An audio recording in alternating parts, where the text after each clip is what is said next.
అందరికీ నమస్కారం. నా పేరు మాధురి. మీరు చూస్తున్నది సుమన్ టీవీ నెట్వర్క్.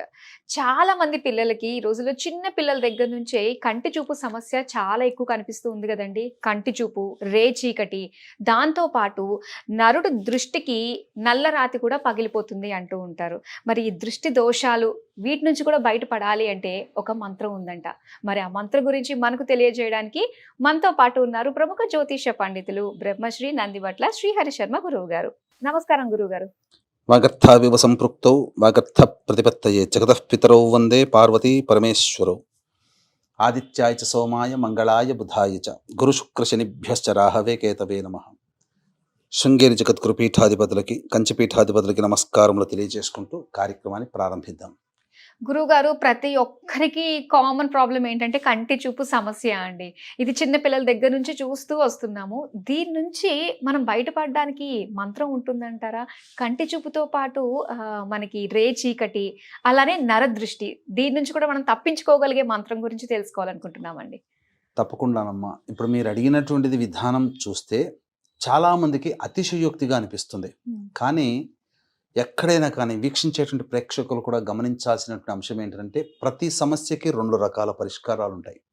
ఒకటి దైవ పరిష్కారం, రెండు మానవ పరిష్కారం. దైవ పరిష్కారం పక్కకు పెట్టండి, మానవ పరిష్కారం అంటే తెలుసుకుందాం. అంటే మానవులుగా మనం చేసుకునేటువంటి పరిష్కారాలు. అంటే ఉదాహరణకి మనకి ఏదైనా దెబ్బ తగిలింది, లేకపోతే కింద పడ్డాం, బాగా ఇబ్బంది అయింది. అప్పుడు డాక్టర్ దగ్గరికి పోతే దానికి సంబంధించినటువంటిది బ్యాండేజ్ వేయడమో కుట్లు వేయడమో చేసి కొన్ని మందులు రాసిస్తాడు. ఈ మందులు పలానా టైంకి వేసుకోవాలి, పలానా పథ్యం పాటించాలి అని చెప్పి. అంటే వైద్యం అనేటువంటిది మంత్ర పరిష్కారంగా మనం భావించుకొని వైద్యుడు చెప్పినటువంటి సూచనలు పాటించడం మానవ పరిష్కారం, అంటే మనంగా చేసేటువంటిది. ఇది మానవ పరిష్కారం. అలాగే ప్రతి సమస్యకి మానవ పరిష్కారం, దైవ పరిష్కారం ఉంటుంది.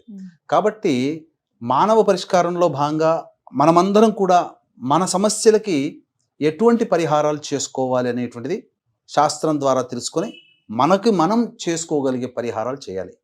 దైవం మంత్రాధీనం, తన్మంత్రం బ్రాహ్మణాధీనం. కాబట్టి ఆ యొక్క దేవతానుగ్రహాన్ని కూడా పొందే ప్రయత్నం చేయాలి. కాబట్టి బ్రాహ్మణుల ద్వారా మంత్రజపము, హోమము, దానము ఇలాంటివి చేసుకోవడం. అయితే ఇక్కడ మనం మాట్లాడుకునేటువంటిది ఈ సంబంధించినటువంటి కంటి చూపు మెరుగవ్వాలి. పుట్టినప్పటి నుంచి కూడా చిన్నపిల్లలు ట్యాబ్స్ చూసుకోవడము, మొబైల్స్ ఒకటే వాడుతూ ఉండడము, అలాగే సరి అయినటువంటి పోషక ఆహారములు లేకపోవడం వల్ల చిన్నతనంలోనే, అంటే 3వ తరగతి 5వ తరగతి ప్రారంభంలోనే పిల్లలకి పెద్ద పెద్ద కళ్ళద్దాలు, సోడా బుడ్డి కళ్ళద్దాలాగా పెద్దవి వచ్చేసేస్తున్నాయి. పాపము ఎంతో అల్లారు ముద్దుగా చిన్నగా చక్కగా అందంగా ఉంటుంటారు పిల్లలు. ఆ అజ్ఞానంతో చక్కగా ఎంతో ముద్దుగా మాట్లాడుతుంటే వాళ్ళన్నీ చూసిన అయ్యో అద్దాలు ఉన్నాయని చెప్పి బాధపడుతుంటాం. తల్లిదండ్రులు బాధపడుతుంటారు. తల్లిదండ్రులకు ఉండవు అద్దాలు, కానీ పిల్లలకు వచ్చేస్తున్నాయి. అది పోషకాహార లోపం వల్ల కావచ్చు. రెండవది, కొంతమందికి పుట్టుకతోనే వంశపారంపర్యంగా ఈ సంబంధించినటువంటి అంధత్వ లక్షణంలో భాగంగా ఈ చూపు అనేటువంటిది ఇబ్బందిగా ఉంటుంది. అన్నిటికంటే కొంతమందికి రేచీకటి కూడా ఉంటుంది. అలాగే కంటి చూపు సరిగ్గా ఉండదు. కాబట్టి ఇటువంటి వారికి అమ్మవారి నామం ఒకటి చేసుకుంటే అద్భుతమైనటువంటి ఫలితం ఉంటుందమ్మా. కాబట్టి ఆ అమ్మవారి నామాన్ని ఎలా చెయ్యాలి, ఏంటా నామము అనేటువంటిది ఇప్పుడు మనం తెలియచేసుకుందాం. ఆ అమ్మవారి నామమే ఓం ఉద్యద్భాను సహస్రాభాయై నమః. ఇది అంటే దీని అర్థం ఏంటి? కాంతి అనేటువంటిది అమ్మవారి యొక్క శక్తి. అంటే అమ్మవారు ఎవరో కాదు, కాంతే. అంటే సహస్ర అంటే 1000 అని అర్థం, కానీ సంస్కృతంలో దీని అర్థం అనంతము అని అర్థం. అంటే అనంతమైనటువంటి సూర్యులు ఉదయించే ఆ యొక్క కాంతిని చూడడానికి త్రిమూర్తులకి కళ్ళకు కూడా చాలవట. త్రిమూర్తులు కూడా చూడలేరట. అమ్మవారి యొక్క శక్తి అంతటిది. అంటే అనంతమైనటువంటి సూర్యుల కాంతితో అమ్మవారు వెలుతురు అలా కనిపిస్తుంది, కాంతి పుంజంలాగా. ఆ అమ్మవారిని దర్శించడానికి కూడా త్రిమూర్తులు సరిపోరట. అంతటి శక్తి కలిగినటువంటిది. అంటే ఈ అమ్మవారి నామాన్ని నిరంతరం ప్రతిరోజు కూడా 108 సార్ల పాటు ఒక్క 90 రోజుల పాటు పారాయణం చేయండి. చేసినటువంటి మానవులకి కంటి చూపు మెరుగవుతుంది. ఇది శాస్త్రంలో చెప్పబడి ఉంది. వైద్యుని సలహాలు ఇవన్నీ పాటిస్తూ ఈ నామాన్ని రోజుకి సూర్యోదయం సమయంలో, అంటే ఉదయిస్తున్నటువంటి సూర్యుడిని చూస్తూ లేదా ఉదయిస్తుని సూర్యునికి ఎదురుగా నిలబడి ఓం ఈ యొక్క నామాన్ని జపం చేయడం. ఎలా జపం చేయాలో తెలియచేస్తాను.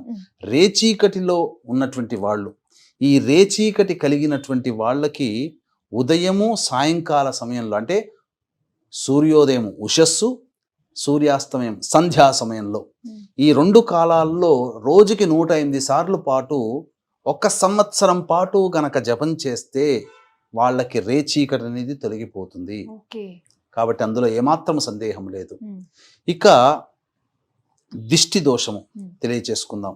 అలాగే పుట్టుకతో గుడ్డై అంధత్వంగా ఉన్నటువంటి వాళ్ళకి మళ్ళీ తిరిగి ఎలా వస్తుందో కూడా తెలియచేసుకుందాం.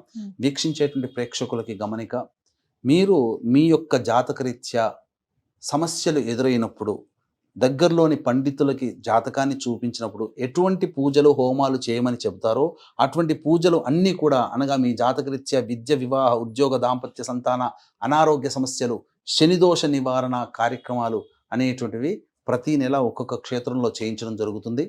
కాబట్టి ఈ సంవత్సరం పాటు జరిగేటువంటి ఈ కార్యక్రమంలో మీ కుటుంబ సభ్యుల గోత్రనామాలతో నమోదు చేసుకోదలిచిన వాళ్ళు సభ్యులుగా చేరవచ్చు.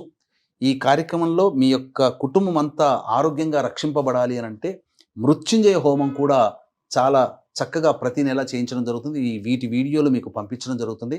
ఇంతటి అద్భుతమైనటువంటి అవకాశాన్ని వీక్షిస్తున్నటువంటి ప్రేక్షకులు అందరూ ఉపయోగించుకోగలరు. తద్వారా మీ కుటుంబము దేవతా రక్షణలో ఉంటుందని చెప్పడంలో ఏమాత్రం సందేహం లేదు. అవకాశం ఉన్న వాళ్ళు కార్యక్రమ తదనంతరం కాంటాక్ట్ చేసి సంవత్సరం పాటు జరిగేటువంటి అత్యద్భుతమైనటువంటి సర్వదోష నివారణ పూజలు హోమాలలో సభ్యులుగా చేరదలిచిన వాళ్ళు కార్యక్రమ తదనంతరం కాంటాక్ట్ చేసి తెలుసుకోవచ్చు.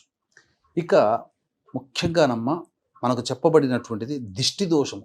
అంటే ఈ రోజుల్లో ప్రతి మానవుణ్ణి చక్కగా అబ్బాయినా కావచ్చు, అమ్మాయినా కావచ్చు, ఒకప్పుడు అమ్మాయిలకే దిష్టి దోషం చక్కగా తయారైతే అబ్బా ఎంత చక్కగా ఉంది అమ్మాయి, దేవతలా ఉంది అని చెప్పి అని అంటుంటారు. అలాగే ఈ రోజుల్లో అబ్బాయిలకి కూడా అటువంటిది కలిగింది. కాబట్టి అబ్బాయిలైనా అమ్మాయిలైనా ముఖ్యంగా మరీ ముఖ్యంగా చిన్న పిల్లలు ఉన్నట్టు, ఆ చిన్న పిల్లలు అందంగా తయారు చేసినప్పుడు చూసినటువంటి వాళ్ళు ముద్దు చేస్తూ వాళ్ళ కంటిలో పడినటువంటి ఆ దోషము కానీ, సంతానం లేనటువంటి వాళ్ళు చూసినటువంటి దోషం వల్ల ఆ పిల్లలు అనేటువంటి వాళ్ళు ఆ దిష్టి దోషం వల్ల ఆధారభ్యత సరిగ్గా భోజనం చేయలేరు, భోజనం అస్సలు ముట్టుకోలేరు, ఏదైనా కొద్దిగా తింటారు, కొన్ని రోజులకి సన్నగా అయిపోతుంటారు. ఎందువల్ల వస్తుందంటే దిష్టి దోష ప్రభావం వల్ల. అందుకనే ఇటువంటి దిష్టి దోషం అనేటువంటిది పిల్లలకు కానీ కుటుంబానికి ఉండకూడదు అనుకున్నప్పుడు తల్లిదండ్రులు ఖచ్చితంగా ప్రతిరోజు కూడా రోజుకి 27 సార్లు ఈ యొక్క నామాన్ని జపం చేసుకుంటుంటే కొంతకాలానికి ఆ రోజుకి వాళ్ళకు వచ్చే దిష్టి దోషం తగలదు. ఈ నామ జపం వల్ల ఆ రోజుకి ఏర్పడే దిష్టి దోషం ఉండదు. ఇంకా గొప్పదైనటువంటి సెలబ్రిటీస్ కావచ్చు, ఈ మీడియా రంగంలో ఉన్నటువంటి వాళ్ళు, ఎదుటి వాళ్ళలో కొన్ని కోట్ల మందిని వాళ్ళు చూస్తుంటారు. ఖచ్చితంగా వాళ్ళు ఏం చేసుకోకుండా ఉండరని అనుకోకండి. ఖచ్చితంగా వాళ్ళు తమ యొక్క సంబంధించినటువంటి రూపాన్ని 10 మంది పొగడడం అనేటువంటిది దిష్టే, 10 మంది కళ్ళలో పడడం కూడా దిష్టే. కాబట్టి ఖచ్చితంగా వాళ్ళు ఇంటికి వెళ్ళిన తర్వాత వాళ్ళ తల్లిదండ్రులు ఖచ్చితంగా పెద్దవాళ్ళు చేస్తారు. ఇప్పటికీ కూడా బాలకృష్ణ గారు కానీ, పవన్ కళ్యాణ్ గారు కానీ, ఖచ్చితంగా ఎన్టీఆర్ గారు కానీ, ఖచ్చితంగా దేవతారాధనలు, రామ్ చరణ్ వాళ్ళు కానీ, చిరంజీవి కానీ ఖచ్చితంగా దేవతా పూజలు ఖచ్చితంగా చేసుకుంటారు. అది నాకు తెలుసు. కాబట్టి ఇటువంటిది ప్రతిరోజు కూడా ఈ దిష్టి దోషం ఉండకుండా ఉండాలంటే రోజుకి 108 సార్లు ఎవరైనా చేయవచ్చు. అన్నిటికంటే ముఖ్యంగా మనకేం చెప్పబడి ఉందంటే పుట్టుకతో అంధత్వం ఉన్నవాళ్ళు ఉంటారు. ఆ అంధత్వం ఉన్నవాళ్ళు అంటే పుట్టుకతోనే గుడ్డితనంగా ఉంటారు. కానీ ఇప్పుడున్నటువంటి టెక్నాలజీ ప్రకారంగా మనకు ఏమని చెప్పబడిందంటే కొంత వయసు వచ్చిన తర్వాత, అంటే ఒక వయస్సు వచ్చిన తర్వాత టెస్ట్ చేసిన తర్వాత ఎవరైనా కానీ ఈ రెటీనాని దానం చేయగలిగే వాళ్ళు ఉంటే, అంటే ఇప్పుడు కన్నుకి దానం చనిపోయిన తర్వాత వాళ్ళ కన్ను దానం చేస్తున్నారు కదా, నేత్రదానం. నేత్రదానం ఎవరైనా చేస్తే వీళ్ళకి చూపు తెప్పించవచ్చు అని డాక్టర్లు చెప్తారు కదా. నేత్రదానం చేయగలిగే అవకాశం ఉన్నటువంటి వ్యక్తులు కనబడాలి, రావాలి అన్నా ఈ నామాన్ని గనక సంవత్సరం పాటు జపం చేస్తే ఖచ్చితంగా నేత్రదానం చేయడానికి ఎవరో ఒకరు ముందుకు వస్తారు. అంటే ఇది మాయా కాదు, ఇది వామకేశ్వర తంత్రంలో చెప్పబడి ఉంది. కాబట్టి నేత్రదానము అనడం అంటే ఈ పుట్టుకతో గుడ్డున్నటువంటి వాళ్ళకి చూపు కలిగే మార్గాలు వస్తాయి అని దీని అర్థం. ఎలా వస్తాయి మార్గాలు? ఒక మంచి వైద్యుడు వస్తాడు. ఏదో సినిమాల్లో జై పాతాళ భైరవి అన్నట్టుగా రాజమహళ్ళు రావు, అప్పటికప్పుడు ఏమీ ఆహార పదార్థాలు చేతిలోకి రావు. కాకపోతే ఈ మంత్ర జప ప్రభావం వల్ల ఆ నేత్రదానం చేయగలిగేటువంటి మార్గాలలో భాగంగా మంచి వైద్యుడు లభిస్తాడు, మంచి వైద్యం లభిస్తుంది. అన్నిటికంటే ఈ యొక్క కంటిని దానం చేసేవాళ్ళు కూడా వస్తారు.